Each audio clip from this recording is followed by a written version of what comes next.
أم حسبتم أن تدخلوا الجنة ولما يأتكم مثل الذين خلوا من قبلكم مستهم البأساء والضراء وزلزلوا حتى يقول الرسول والذين آمنوا معه متى نصر الله ألا إن نصر الله قريب আল্লাহ পাক রব্বে কারীম মানুষের জন্য কিছু জ্ঞান বিষয়ক কথা আল্লাহ পাক কোরআনে কারীমে কোট করে গাইডলাইন হিসাবে রুলস হিসাবে আমাদেরকে দিয়েছেন মুসলমান ভাইরা এই কোরআনে কারীম কেউ যদি জীবনের লাইফটাকে সেটেল করতে পারে এই কোরআনে কারীমের রিসার্চটুকু যদি মেসেজগুলো অংশগ্রহণ করতে পারে আমার মনে হয় তার জীবনটুকু লাইফটুকু একদম খাঁটি ঈমানওয়ালার লাইফ হয়ে যাবে, সঠিক পথ হয়ে যাবে।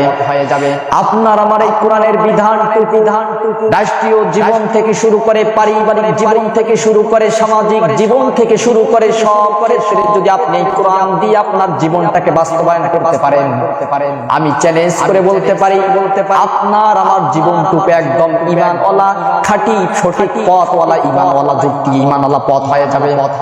মুসলমান ভাইরা আমার আল্লাহ পাক বললেন আম হাসিবতুম আন তাদখুলুল জান্নাতা, তোমরা কি এমনিতে জান্নাতে যেতে পারবে?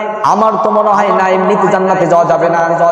যদি জান্নাতে যেতে হয় কিছু কাজ কর্ম করা দরকার আছে। মুসলমান ভাইরা আমার আপনি যদি চাকরি করেন, আপনি যদি লেখাপড়া করেন, আপনি যদি কৃষি কাজ করেন, সব কাজের ক্ষেত্রে আপনাকে সময় দিতে হয়, আপনাকে কাজকর্ম করতে হয়।